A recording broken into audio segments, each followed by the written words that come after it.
Hello दोस्तों, स्वागत है आप सभी का स्टडी राइज यूट्यूब चैनल पर। स्टडी राइज यूट्यूब चैनल पर सोशियोलॉजी, पॉलिटिकल साइंस और हिंदी साहित्य के प्रैक्टिस सेट करवाए जा रहे हैं जो आपके आने वाले एग्जाम जैसे TGT, PGT, GIC, LT grade, net, JRF आदि के लिए काफ़ी हेल्पफुल रहेंगे। तो चलिए फिर शुरू करते हैं आज का वीडियो। आज का क्वेश्चन है क्वेश्चन नंबर 1।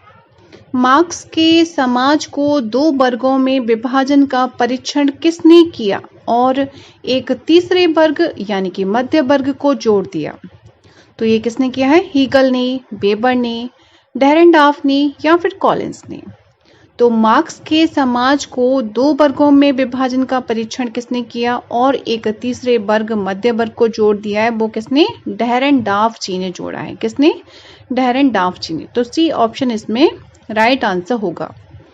डेरेनडार्फ का मानना है कि मार्क्स यह कथन सत्य नहीं है कि समाज में केवल दो वर्ग, कौन कौन से बताए थे मार्क्स ने? एक तो बुर्जुआ वर्ग बताया था और दूसरा सर्वहारा वर्ग है। इन दोनों के मध्य एक मध्य वर्ग भी तो है, ठीक है।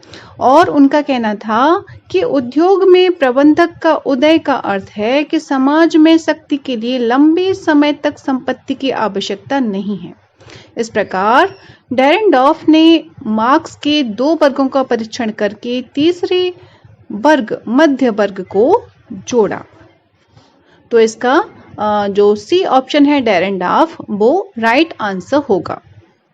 नेक्स्ट है क्वेश्चन नंबर 2। समाजों में वर्गीकरण में किसने एशियाई समाज का नाम दिया है? अब एशियाई समाज का नाम किसने दिया है? दुर्खीम ने, स्पेंसर ने, टोनीज ने, मार्क्स ने। तो समाजों के वर्गीकरण में एशियाई समाज का नाम दिया है, वो किसने दिया है? मार्क्स जी ने। किसने दिया है? Option number D, Karl Marx ने। कार्ल मार्क्स ने अपनी पुस्तक, उनकी एक बहुत ही फेमस पुस्तक है जर्मन आइडियोलॉजी। क्या है? German ideology. तो उसमें उन्होंने बताया है, एक एशियाई समाज के बारे में भी उन्होंने बताया है। तो इसमें डी ऑप्शन जो है वो राइट आंसर होगा। नेक्स्ट है क्वेश्चन नंबर 3। सरल जनजातीय समाजों के आर्थिक पिछड़ेपन का प्रमुख कारण है, जिसमें से कौन सा मेन कारण है वो हमें बताना है। तो देखो, निर्धनता एवं अज्ञान या फिर सामाजिक परंपराएं, आदिम प्रौद्योगिकी और नातेदारी। तो इसमें से कौन सा होगा सरल जनजातीय समाजों के आर्थिक पिछड़ेपन का कारण? तो वो होगा ए ऑप्शन, यानी कि निर्धनता एवं अज्ञान। सरल जनजातीय समाजों में आर्थिक पिछड़ेपन का प्रमुख कारण क्या होता है? निर्धनता एवं अज्ञान होता है। तो इसमें ए ऑप्शन राइट आंसर होगा। नेक्स्ट है क्वेश्चन नंबर 4। गैमिनसॉफ्ट शब्द के लिए निम्नलिखित में से कौन सर्वश्रेष्ठ व्याख्या है? तो देखो, इसमें यह एक कठोर सामाजिक संरचना वाला समाज है, या फिर यह मधुर संबंधों वाला एक छोटा समाज है, या फिर यह एक ऐसा समाज है जिसमें सर्वाधिक संबंध या तो वैयक्तिक हैं या फिर पारंपरिक, और डी है यह एक ऐसा समाज है जिसमें जाति या वर्ग का अंतर रहता है। तो गैमिनसॉफ्ट शब्द के लिए कौन सा सर्वश्रेष्ठ हो जाएगा? इसमें कौन सी सही व्याख्या करता है एक तरह से? तो वो क्या होगा? ऑप्शन नंबर सी, यह एक ऐसा समाज है गैमिनसॉफ्ट जिसमें सर्वाधिक संबंध या तो वैयक्तिक हैं या फिर पारंपरिक हैं। कैसे हैं? वैयक्तिक हैं या फिर पारंपरिक हैं। तो सी ऑप्शन इसका राइट आंसर होगा। गैमिनसॉफ्ट जर्मन भाषा का शब्द है, ये तो हम सबको पता है। कौन सी भाषा का? ये भी पूछ लिया जाता है कि किस भाषा का शब्द है गैमिनसॉफ्ट।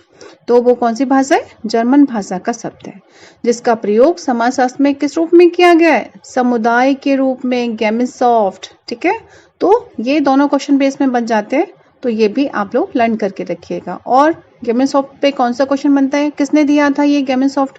तो वो किसने दिया था? टोनीज जी ने दिया था। तो इसमें टोनीज भी अगर आ गया इसमें कि गैमिनसॉफ्ट जो है सिद्धांत वो किसने दिया है, तो क्या आंसर होगा? टोनीज आंसर होगा। तो इसमें सभी जो बताए हैं वो लर्न करके रखिएगा। अच्छा, नेक्स्ट है क्वेश्चन नंबर 5।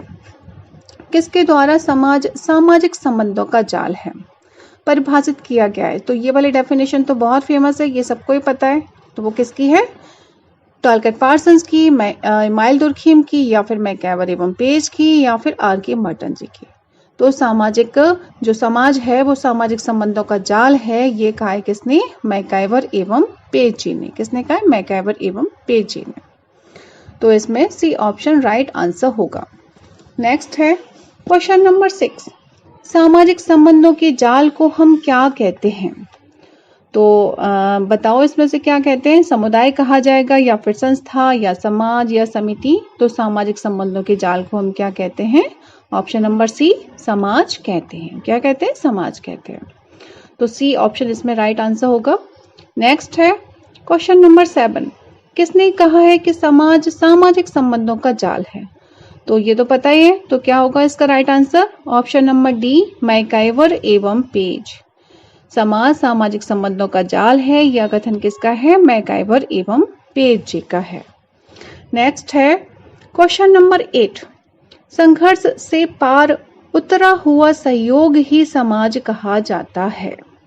अब ये किसने कहा है कि संघर्ष से पार उतरा हुआ सहयोग ही समाज कहा जाता है? तो ये देखो, J.H. Feature, H.M. जॉनसन, के डेविस, या फिर मैकआवर एवं पेज। तो इसका भी क्या राइट आंसर होगा? मैकआवर एवं पेज। क्या है? मैकआवर एवं पेज। मैकआवर एवं पेज ने कहा है कि संघर्ष से पार उतरा हुआ सहयोग ही समाज कहा जाता है, यानी कि cooperative crossed by conflict marks society. Next है क्वेश्चन नंबर 9, समाज व्यक्तिगत विचारों के मध्य एक संबंध है, विचारक इंगित करें। तो ये जो कथन है वो किसका है? किसकी डेफिनेशन है? मीड की है, स्पेंसर की है, कूली की है, या वाल्डवन की है? तो ये जो डेफिनेशन है कि समाज व्यक्तिगत विचारों के मध्य एक संबंध है, ये कहा है किसने? कूले जी ने। किसने कहा है? कूले जी ने। कूले का विचार है कि समाज व्यक्तिगत विचारों के मध्य एक संबंध है। Society is a relation among personal ideas. तो सी ऑप्शन इसका राइट आंसर होगा। नेक्स्ट है क्वेश्चन नंबर 10, किसने कहा है कि जहां जीवन है वहीं समाज है? तो देखो, अगस्त काम्ट का, हर्बर्ट स्पेंसर का, मैकआवर का, या फिर कन्फ्यूशियस का। तो ये जो कथन है कि जहां जीवन है वहीं समाज है, तो ये किसका कथन है? मैकआवर जी का है। किसका है? मैकआवर जी का। तो सी ऑप्शन इसमें राइट आंसर होगा। नेक्स्ट है क्वेश्चन नंबर 11, समाज एक सामान्य पद है, वह व्यक्ति जिन्होंने ऐसा इंगित किया है वे हैं। तो समाज एक सामान्य पद है, तो ये किसने कहा है? M.F. इब्राहिम ने, या फिर रेमंड एरो ने, या फिर योगेश अटल ने, या फिर आंद्रे बेते ने। तो ये जो कथन है कि समाज एक सामान्य पद है, तो ये कहा है किसने? योगेश अटल ने। किसने कहा? योगेश अटल ने। तो सी ऑप्शन इसमें राइट आंसर होगा। नेक्स्ट है क्वेश्चन नंबर 12, समाज बनता है। अब समाज किससे बनता है? तो व्यक्तियों से बनता है, या व्यक्तियों के संबंधों से बनता है, या संस्थाओं से बनता है, या समितियों से बनता है? तो क्या राइट आंसर होगा इसमें? समाज बनता है किससे? व्यक्तियों के संबंधों से। किससे? व्यक्तियों के संबंधों से। तो बी ऑप्शन इसमें राइट आंसर होगा। नेक्स्ट है क्वेश्चन नंबर 13, निम्नलिखित में से किससे समाज मूलतः प्रकट होता है? तो किससे प्रकट होता है समाज? समुदाय के अस्तित्व से, या फिर व्यक्तियों के अस्तित्व से, या फिर संबंधों से, या फिर आपसी सहायता से? तो क्या राइट आंसर होगा इसमें? कि समाज मूलतः प्रकट होता है किससे होता है? संबंधों से। किससे? संबंधों से प्रकट होता है। तो सी ऑप्शन इसमें राइट आंसर होगा। नेक्स्ट है क्वेश्चन नंबर 14, पशुओं में समाज तो होता है पर खाली जगह नहीं। तो क्या नहीं होता है पशुओं में? समाज तो होता है लेकिन नहीं। तो देखो ऑप्शन में, संस्कृति, संगठन, समिति, संस्था। तो क्या नहीं होगा? संस्कृति नहीं होगी। क्या नहीं होगा? संस्कृति नहीं होगी। तो ए ऑप्शन इसमें राइट आंसर होगा। नेक्स्ट है क्वेश्चन नंबर 15, मानव एवं पशु समाजों में मुख्य अंतर यह है कि वे अपनी भौतिक आवश्यकताओं की पूर्ति अपने पर्यावरण के संदर्भ में करते हैं, या फिर वे अपनी निरंतर अस्तित्व की मूलभूत परिस्थितियों को आदर्शात्मक व्यवहार के संदर्भ में पूर्ण करते हैं, या फिर वे अपने सामान का पुनः उत्पादन करते हैं, या फिर डी है वे अपनी क्रियाओं को संगठित करते हैं जो भी श्रम विभाजन अस्तित्व में है। तो इसमें क्या राइट आंसर होगा? मानव एवं पशु समाजों में मुख्य अंतर यह है कि वे अपनी निरंतर अस्तित्व की मूलभूत परिस्थितियों को आदर्शात्मक व्यवहार के संदर्भ में पूर्ण करते हैं। तो बी ऑप्शन इसमें राइट आंसर होगा। मानव एवं पशु समाजों में मुख्य अंतर यह है कि वे अपनी निरंतर अस्तित्व की मूलभूत परिस्थितियों को आदर्शात्मक व्यवहार के संदर्भ में पूर्ण करते हैं। अब नेक्स्ट है क्वेश्चन नंबर 16। सरल समाजों में राजनीतिक संगठन का सामान्यतः कौन सा आधार होता है? तो कौन सा आधार होता है? धर्म, नातेदारी, रूढ़ियां या जनरीतियां? तो कौन सा होगा? नातेदारी होगी। क्या होगा? नातेदारी। तो बी ऑप्शन इसमें राइट आंसर होगा।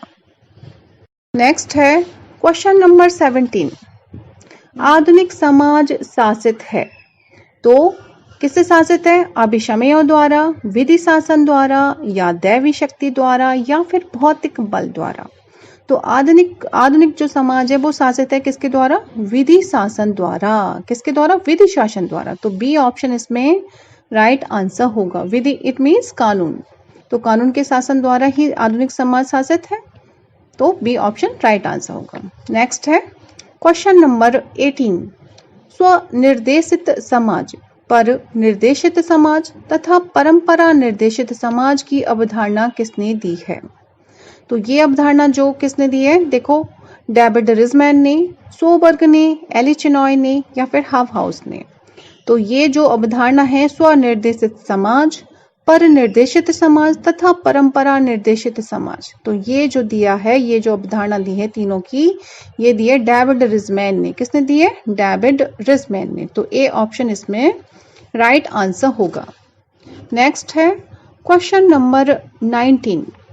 निम्न में से किसमें समाज की विशेषताएं हैं? तो ऑप्शन में देखो, पारस्परिक जागरूकता, समानता असमानता, सहयोग सहायता, और सरलता जटिलता। तो इसमें से कौन सा राइट आंसर होगा? तो इसमें से देखो, एक तो ये हो जाएगा समाज की विशेषताओं के बारे में पूछा है, तो पारस्परिक जागरूकता होनी चाहिए फर्स्टली, और क्या होना चाहिए? और समानता भी होनी चाहिए और असमानता भी होनी चाहिए। तो इसमें 1 और 2 यही राइट आंसर होगा। 1 और 2 यानी कि बी ऑप्शन इसमें राइट आंसर होगा। नेक्स्ट है क्वेश्चन नंबर 20। निम्न में से कौन एक समाज की विशेषता नहीं है? अब देखो, इसमें से जो नहीं है विशेषता वो हमें बतानी है। तो इसमें अन्योन्याश्रितता, सहयोग और संघर्ष, समानता और भिन्नताएं, एक विशेष उद्देश्य। तो इसमें से कौन सी विशेषता नहीं है? तो वो कौन सी नहीं होगी? ऑप्शन नंबर डी, एक विशेष उद्देश्य। केवल एक विशेष उद्देश्य के कारण ही समाज का निर्माण होता है? तो ऐसा तो है नहीं। तो यही हमारा क्या है? सही आंसर होगा, यानी कि ये विशेषता नहीं है। अच्छा, समाज की प्रमुख विशेषताएं कौन कौन सी होती हैं? तो इसमें देखो, जैसे पारस्परिक जागरूकता होती है, म्यूचुअल अवेयरनेस होती है, समानता होती है, लाइकनेस होती है, असमानता या भिन्नताएं होती हैं, है ना? और क्या होता है? सहयोग एवं संघर्ष भी होता है। और क्या होता है? अमूर्तता होती है समाज में, ठीक है? और पारस्परिक निर्भरता होती है, इंटरडिपेंडेंस होता है, और परिवर्तनशील होते हैं, ठीक है? तो जब आप ये समाज वाला चैप्टर पढ़ेंगे तो उसमें विशेषताओं पर भी ध्यान दीजिएगा, वो सभी लर्न करके रखिएगा क्योंकि इस पे क्वेश्चन बनते हैं। नेक्स्ट है क्वेश्चन नंबर 21। निम्न में से कौन सी विशेषता समाज से संबंधित नहीं है? अब देखो, इसमें अमूर्तता, मूर्तता, संबंध, संघर्ष, तो इसमें से कौन सी नहीं होगी? मूर्तता नहीं होगी। अभी बताया था क्या होता है? अमूर्तता होती है, एब्स्ट्रैक्ट होता है, लेकिन मूर्तता नहीं होती है। तो इसमें बी ही राइट आंसर होगा। देखो, अमूर्तता, संबंध, संघर्ष, तो संघर्ष होता है, अमूर्तता भी होती है, संबंध भी होते हैं, लेकिन मूर्तता नहीं होती है। नेक्स्ट है क्वेश्चन नंबर 22। समाज की विशेषताएं निश्चित भूक्षेत्र, संतति, संस्कृति और स्वावलंबन आदि किसने बताई हैं? यानी ये जो विशेषताएं हैं वो किसने बताई हैं? मैकआइवर ने, या फिर एफ टोनीज ने, या फिर हेनरी एम जॉनसन ने, या फिर किंग्सले डेविस ने।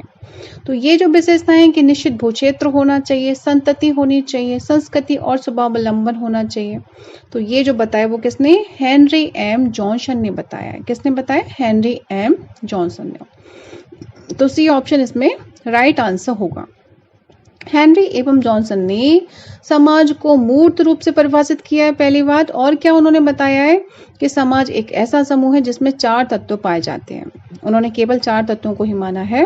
कौन कौन से? निश्चित क्षेत्र और प्रजनन, सेक्सुअल प्रोडक्शन, रिप्रोडक्शन, और क्या है? विस्तृत संस्कृति और स्वतंत्रता। तो इसमें से देखो निश्चित भूक्षेत्र आ गया, संतति आ गई, संस्कृति आ गई और स्वावलंबन आ गया। तो ये चारों जो विशेषताएं हैं वो किसकी? हेनरी एम जॉनसन ने समाज की बताई हैं। नेक्स्ट है क्वेश्चन नंबर 23। किसने समाज संगठन में राज्य की अपेक्षा व्यक्ति को अधिक महत्व प्रदान किया है? तो वो किसने दिया है? तो राज्य की अपेक्षा व्यक्ति को अधिक महत्व दिया है जेम्स जॉयस ने, या A.W. ग्रीन ने, या फिर J.S. मिल ने, या फिर एडवर्ड ने। तो राज्य की अपेक्षा व्यक्ति को अधिक महत्व दिया है, तो वो दिया है किसने? J.S. मिल जी ने। किसने दिया है? J.S. मिल जी ने। तो इसका सी ऑप्शन जो है वो राइट आंसर होगा। तो फ्रेंड्स आज के लिए बस इतना ही। मिलते हैं नेक्स्ट वीडियो में। तब तक पढ़ते रहिए और अपने लक्ष्य की तरफ आगे बढ़ते रहिए। Thanks for watching my video.